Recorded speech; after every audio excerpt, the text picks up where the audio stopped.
Hey everyone, and welcome to episode 35 of Bucs UK TV. And we are so lucky to have Casey with us this week. Hello, Casey. Hello, thanks for having me.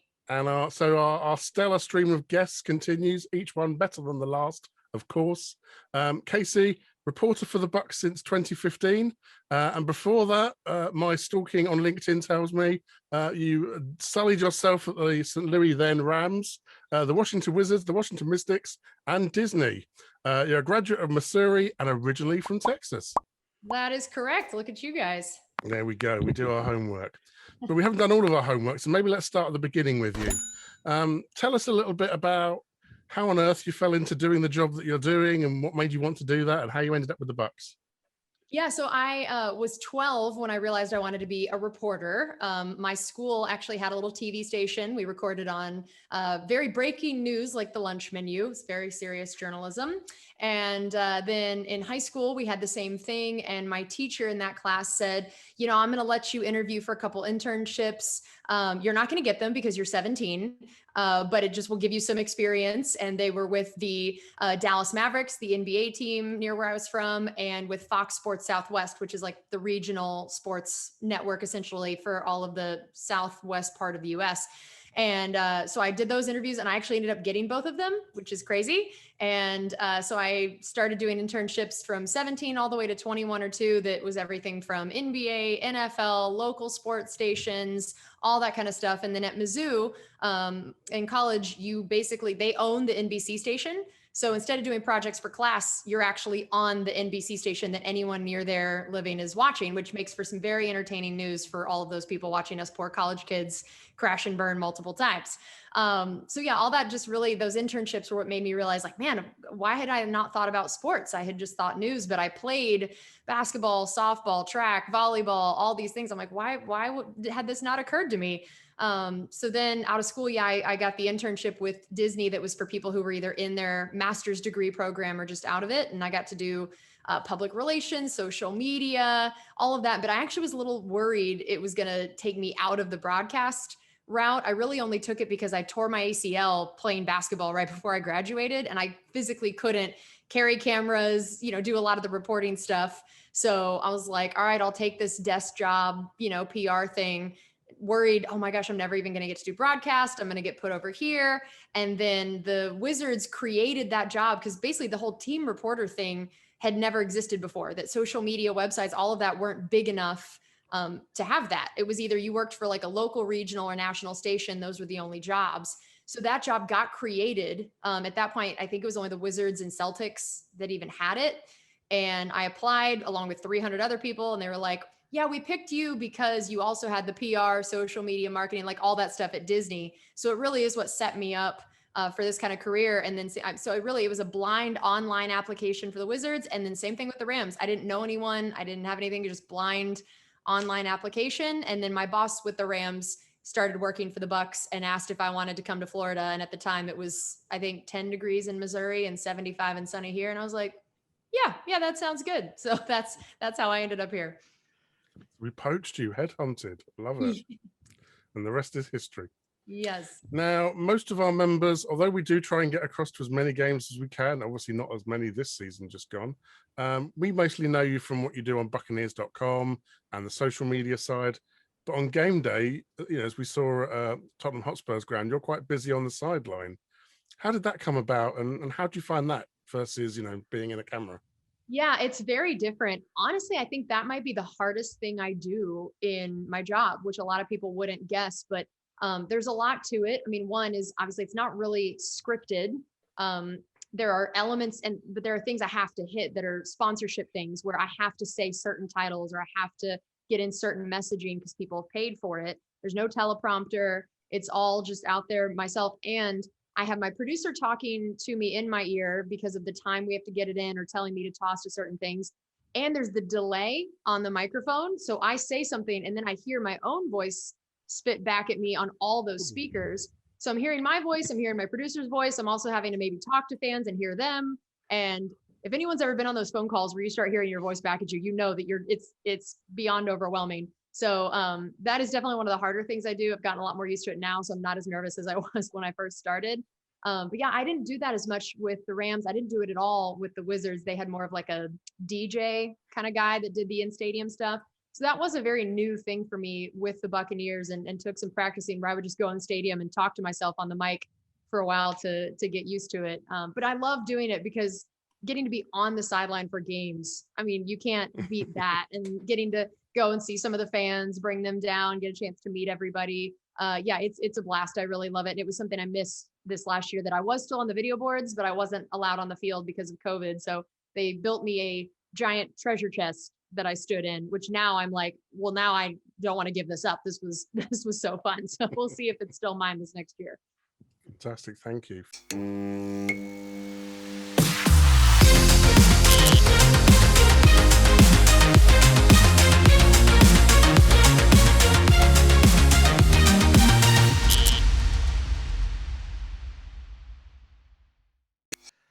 Hi, Casey. When you're in your first year with the Buccaneers, I was delighted to be interviewed by yourself in New Orleans. I was there for the Bucs game, and you interviewed me in the team hotel with that media legend, which is Scott Smith. Which are they? Do you think these days they are our biggest rivals? And which particularly of all the games you've been to over the last 6 years, which is your favorite place to go? Ooh, okay. Well, first of all, I do remember interviewing you, and I still have the pin that you That's gave right, me. yeah. Yep. So I have at my cubicle, I have the Bucs UK fan club logo pin sitting there loud and proud. So I thought you guys would like that. Yeah, I mean, I definitely feel like the Saints have been our biggest rival, at least since I have been here. I don't think it's even really close.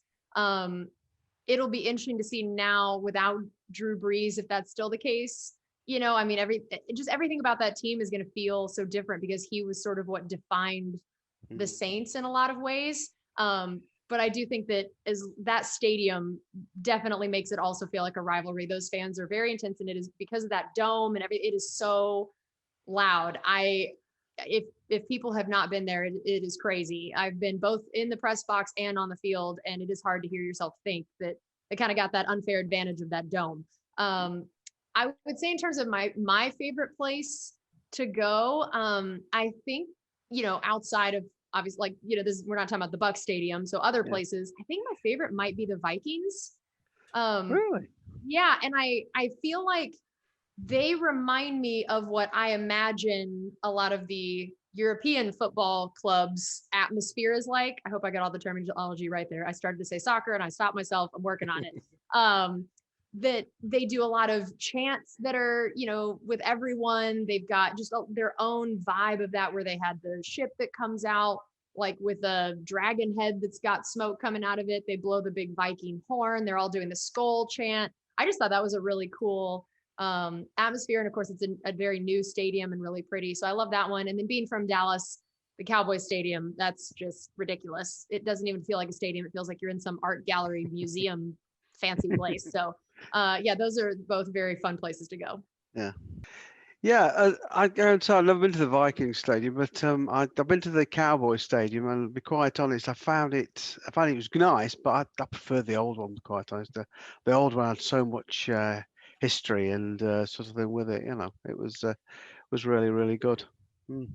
Yeah, my high school actually played in the old one, and I mean they've since played in the new one, but just when I was in high school, that one didn't exist. So definitely had some fond memories of that one as well. But yeah, I mean this new one's way nicer, but whenever you've grown up in a certain place or are used to it, it's got the nostalgia to it, regardless of if it's not. You mentioned a little bit, Casey, about you've got your special chest to do your sideline presenting from, and again, obviously on Buccaneers.com, we've seen you with your mask appropriately separated from Scott or whoever it is you happen to be casually now in widescreen talking with. What else has really changed this year around COVID? And I guess, aside from the obvious, has any good come from this, do you think? Man, it has been crazy different. Super unfortunate that the year that I don't get to be around happens to be, one of the most exciting years ever in the history of the Buccaneers. I mean, I was just so thankful that we figured out a way to do my job in COVID, because at the beginning, we didn't know what that was going to be. The whole point was me being with people at things, and when we all got sent home, I remember talking to my boss and just being like, how do I do my job from home? Like, does this even exist? And at first, when of course, ironically, we thought this was only going to be like a couple weeks thing, LOL. She was like, I think you may just get a couple week vacation. I was like, okay. And then we signed Tom Brady like a week and a half or so after. And we were like, oh gosh, we have to figure out how to do this. So yeah, first we started trying to use Skype, and then we went to Zoom, and I had to learn to build a set in my house and in my living room by myself, and getting props sent to me from the office to use, and recording all my own stuff, working on all my own audio. I mean, there was just so much like technically that I had to get figured out, which is not my forte. And then it's just the biggest thing for me with my job is I am less the X's and O's. I mean, yeah, I still do talk that, but my role in particular is to show personalities of players.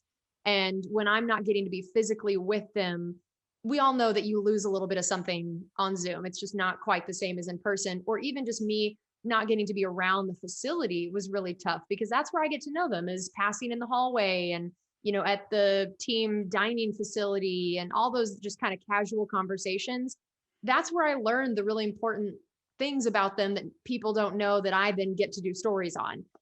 So I think that I'm really hoping we're going to be more back to normal this year, where I can be around more, because now we've got a lot of new guys that I just don't have that same relationship with that I do with the other ones. So that was really tough, just relying on me texting and calling guys all season, like, hey, I need you for this. I need you for this. I didn't get to go stalk them where I know they'll be after a meeting and grab them. I had to rely on them answering texts and calls and being willing to hop on a Zoom link, which took some years off my life, I think, sitting there waiting for something live, waiting to make sure that they actually got on the Zoom link. But our guys are great. Our locker room's great. So they were really good about still helping me out, even though I was just bugging them incessantly by text.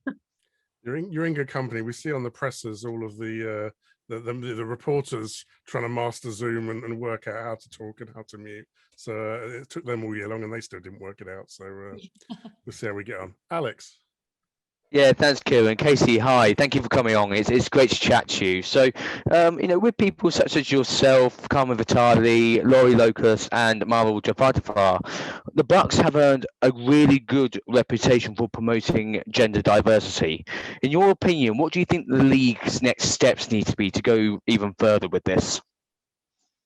Wow, yeah, that's a great question. I do think that it's always good to have incentives for teams to hire diversity, whether it is gender, whether it is race, whether it is, anything. And I think you've seen them working on that, especially with race, of, with trying to figure out the Rooney Rule and trying to figure out, do we try to give them extra draft pick? Like, people are throwing out all these ideas. And I think it's a lot harder to execute than it is to just say, we should do something. It's hard to figure out what that is. But thankfully, I feel like the fact that the Bucs have been considered the leaders in this front and then win a Super Bowl, that's the incentive, right? Like, it showed that it worked. Our players speak so highly of them. And I think more importantly, in the building, that's not even a thing. Nobody thinks of it as, we're the team that has multiple female coaches. They're just coach. I hear guys just, hey, coach. Like, that to me is the key, is for other teams to see that it worked and it's not a thing, that there is no weirdness, there is no difference. They are treated the same. The players treat them the same. And I'm hoping that means other teams are going to say there was value in this, and that it really can just be about hiring who's best for the job and not worrying about all of those other factors. And I will say, I have been very proud to get to work for an organization that, all of your coordinators are Black and you have multiple female coaches. Like, it is just such a cool thing to watch and get to feel like I'm part of this family and this organization that is actively making a difference and taking those steps. Because sometimes just being the first is the hardest, that, just to show other people and other teams, like, it's great, it works. So those moments it's just so great to know that we have maybe hopefully made a difference in that area.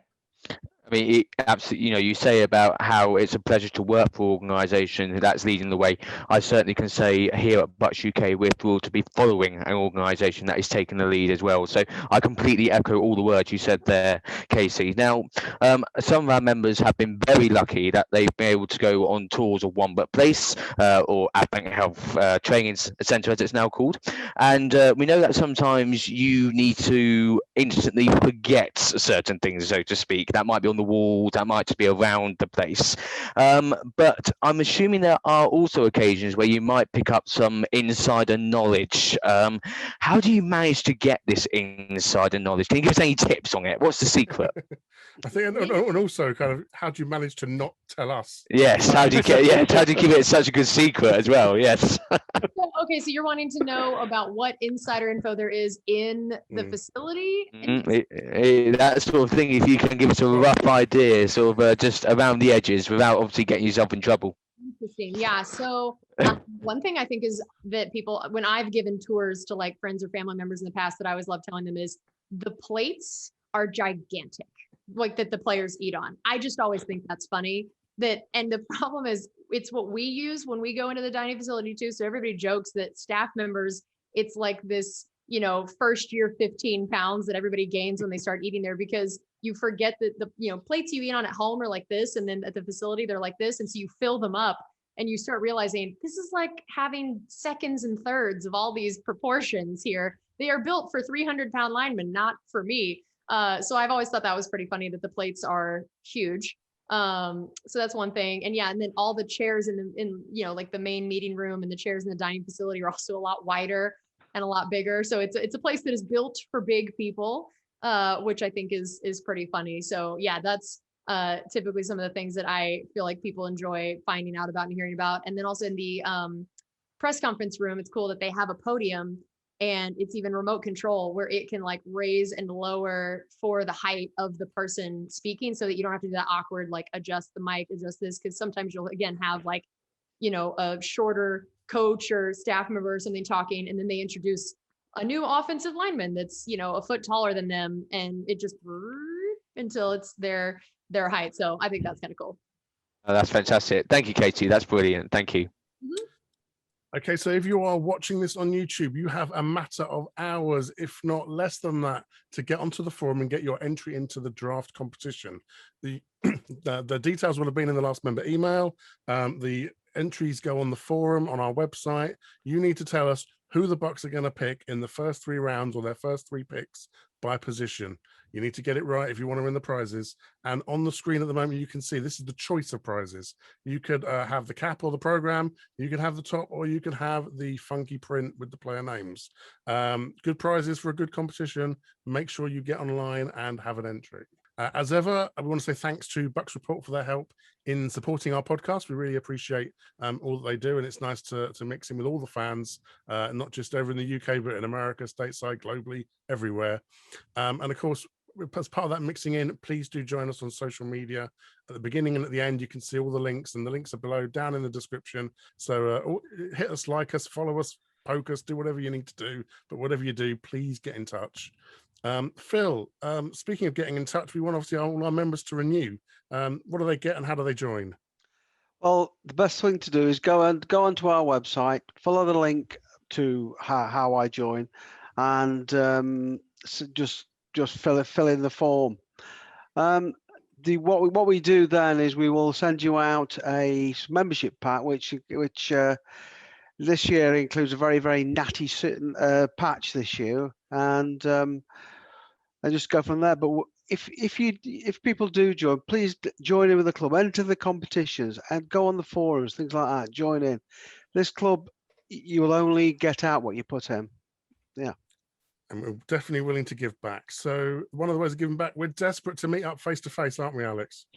Oh, absolutely. We've got time to make up for after what's happened over the past year. So we've got plenty of things coming up. So bear with me, viewers and listeners, because I've got a lot of notes that I need to make sure I cover everything for you here. So first things first, this Saturday, the 1st of May at 6:30 p.m, we have our draft meetup. Details are on the forum, and we've also got a very special guest joining us for that one. 17th of July, put that date in your diary. It's our summer AGM and social meetup. Please, again, keep an eye on social media and the forum for more details on this one. We've got a really exciting idea and it's certainly not to be missed. If you haven't been receiving your member emails, please get in touch so we can get this sorted for you as well. Arranging other social events this year as well. We really want to do that. We're going to be arranging events across the UK. Again, there'll be more details on the forum coming soon and on the social media platforms. So please keep an eye out for those events there. And finally, this season, we're going to have at least one watch party. So plenty of things for our members to look forward to going forward. So thank you, Casey, for bearing with us. What we have now is we've asked our members, because we're a membership club. We're not trying to be the news channel. So our members were desperately keen to try and ask some questions of you as well. So we've just got a few quick fire questions for you. Sure. So our first question is from Joe. Have you ever been starstruck interviewing someone? And if so, who? Ooh, well, I think before this last year, my answer would have been Magic Johnson, the famous former Lakers point guard, especially because I grew up playing basketball. That was my thing. I was the point guard. And yeah, I got to interview him, and he's just such a icon of not just basketball even, but just culture. He is such a big deal here. So that one was the first time I had sort of felt that way. And then of course, I think that there was, I don't know if I'd call it starstruck, but when I interviewed Brady for the first time last year, I think it was just this feeling of this is very important that this go well. And the realization that this is the most famous person I've ever interviewed. So I think I've been doing this career long enough that I don't think I get starstruck anymore. It was just the idea of wow, this is an interview that other people will definitely care about. And there's going to be a lot of eyeballs on this, and just sort of the pressure of it was something that I definitely felt. But he was great and so easy to talk to. And I think that's the number thing I've learned in this career is the starstruck idea. You don't have to be, because everyone's just a person, everybody's just a person. They got family, they got friends, they're normal. And yeah, and he was great and so nice. And that's what a lot of the guys on the team have talked about is, yeah, he's just a normal dude, So yeah, I think that would be the biggest one. Fantastic. Thank you. Kevin says, we've had some of this already, but you can run down the list again. Other than football, what other sports do you follow or play? Yeah, so I played at some point in my childhood, tennis, basketball, track, volleyball, and softball at some point. So you were a jock, basically. Yeah, yes, that was definitely my thing. And basketball was definitely the biggest one. I did all the travel stuff. I don't really know what the sports world is like for kids. For you guys, I know that for the football part is very intense, but yeah, we had the travel tournaments where I was traveling all over the country to go play in basketball tournaments, to have coaches look at you and all of that stuff. So that was the biggest one. And then now in terms of following, obviously football is the one I follow the most. And I do love it. Growing up in Texas, high school football is king. So you're required to be a fan regardless. So I was already set up for that for the NFL. And then basketball is definitely the other one that I follow the most closely. And mentioning no names, please, but when you're watching another sport and another team and their presenters sort of delivering the news, do you think, oh, I wouldn't have done it like that? Or, oh, that's a good idea. Yeah, it's hard to watch just as a fan anymore and not be sort of either critiquing or taking notes and, oh, I should try that. But yeah, I think very, very, very rarely do I ever think, ooh, I wouldn't have done that, or, ooh, that was bad. I think that if you're watching, it's typically a pretty big time broadcast. It's national. It's something where you have very, very talented people doing it. But yeah, I definitely watch them and will take notes and think, oh, that was good. I wouldn't have thought of that question, and try to remember that for next time. Mark has a couple of questions related to each other. Given the Bucs have played 3, lost 3, how do you feel about NFL games in London? And what was it like meeting the Bucs UK members? Yeah, so I really wish we had done better in the games, because I want to have more of them there and I want us to want more of them there. I loved that trip. I had been to London once before when I was about 19. I went with my parents. So we had done a lot of the big touristy things that you do. But I mean, that had obviously been a lot longer ago. Actually, I realized that I had my first drink in London because I was legal, because I was 19. I just remembered that. And sadly it was at like the Hard Rock Cafe or something very not authentic. So I need to be better about that, of going to the true pubs and, you know, getting the true feel and not going to someplace like that. But yeah, I loved getting to come. I wish that the trip was longer. It about killed me because we flew in overnight. So we left Thursday night and flew overnight, landing Friday morning. And then I took like a 45-minute power nap, and then we went to practice. And then I had to cover that and do a video for that. And then we went to the event where I got to meet a lot of you guys at the Admiralty that night. So I was a zombie at that point. And then Saturday was our only day to do stuff, which, you know, we tried to be all touristy. I went and took the picture at platform 9 3/4 because I'm a Harry Potter nerd, and, you know, did a lot of that. And we went with some of the guys.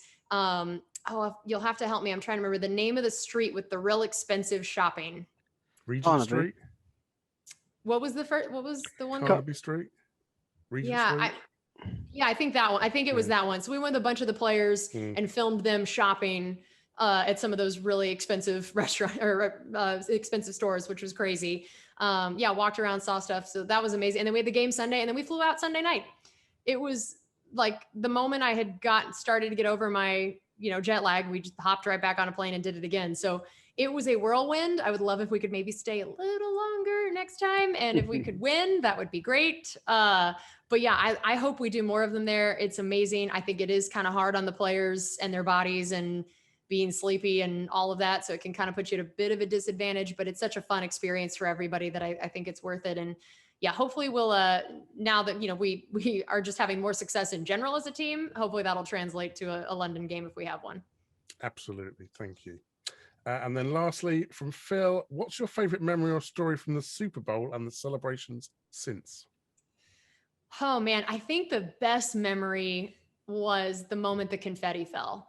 There's something about that is like, that was when I finally understood, like, we just won the Super Bowl.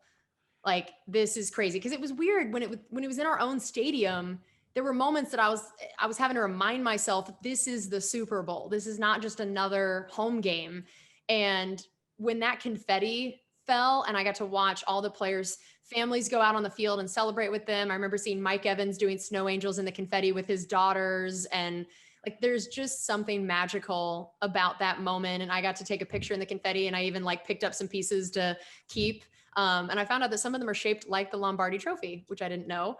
So yeah, that was just like the most amazing moment. And my seat was really close to the halftime show stage. So that was amazing to basically get to watch a concert, especially when in COVID there haven't been any. That was really cool. And in terms of my favorite story, maybe I think the parade was ridiculous. I was supposed to be the one introducing people to give the speeches at the end. So I didn't go on the boats because I had to already be there at the end to be ready to do that part. So I got to watch all the boats be pulling in. And I think originally our plan was to only have the people get off the boats that were speaking. And then that didn't happen, and everybody got off, and it was just this giant party, and people are spraying champagne, and LaShawn McCoy's grabbing the mic and rapping. And then, you know, like, it just was, but it was incredible. I was standing up on the stage, just looking out over all my coworkers and the players and the coaches and their family. It was just this big, and especially because there weren't even fans there because of COVID. Like, we did the speeches at just this like private dock area. It was just so cool to watch, like, the Bucs family getting to celebrate this moment together. And then, you know, I introduced our mayor and, you know, our owners and these people. And then, you know, we give it to Jason Light and to Bruce Arians. And I mean, Bruce gets up there and, you know, we're going to effing do it again next year. And they're all screaming. I'm like, oh my gosh, what is happening? And there's all these, it's being broadcast live on all these platforms. And it's just like, well, this is, I guess when you win the Super Bowl, you get to say and do whatever you want. And especially now, the fact that they kept saying, we're going to bring you back and you're not going anywhere and you're not going, or talking about all of our free agents. And I remember it being like, God, these are some drunken promises that I hope they can keep. Like, this is documented, and oh man. And now they've done it, and it's ridiculous. It's just so cool to look back on that moment and know that they actually pulled it off, you know, yelling and screaming that they were going to bring everybody back. So that was a really, really fun thing to get to watch and be a part of. Yeah, it felt like an episode of Oprah. It's like, you get a contract, you get a contract. Yeah. Fantastic. And so just going back to the Super Bowl, we won't hold it against you. At which point did you know we'd won? Man, I mean, with the score the way it was, you were thinking it pretty early. Like, but then I was terrified to think it early of like, this is what gets you. This is what happens. So we all, like, I was sitting in an area that was just staff seating. So there was like 10 or so of us that all work in like the digital and creative departments, all kind of sitting over there. And, you know, we'd score and we'd all be like jumping around and celebrating, freaking out. And then we'd score again. Like all of a sudden we're up by a lot. And we all kind of started looking at each other like, but no one wanted to say it. No one was saying it. No, we're not jinxing it. We're not anything.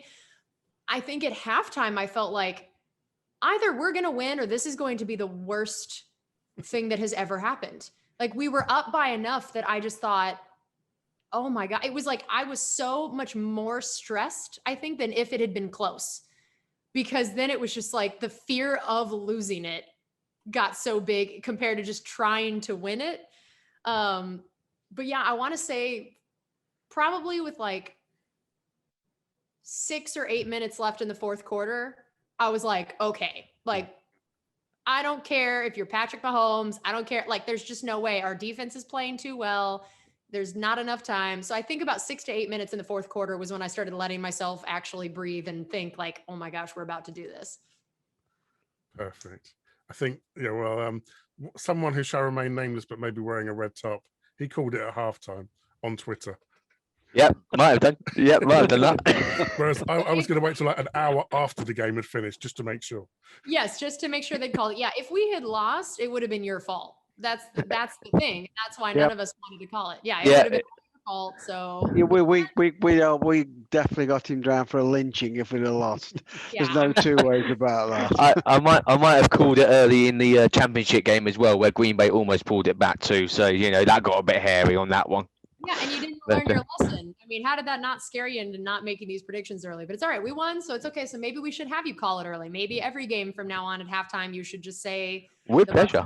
Yeah, well, I just have that feeling there's so many teams throughout history. They go on a run at the right time, and we hit the form right at the right time. I just have this feeling we're going to win. Yeah, that's really how it comes down to it so often, is not who's necessarily the best team all year. It's who gets to be the best team at the right time of the year. And That's right. Yeah. And I really think having that late bye week helped us. That's something that we haven't had in a long time.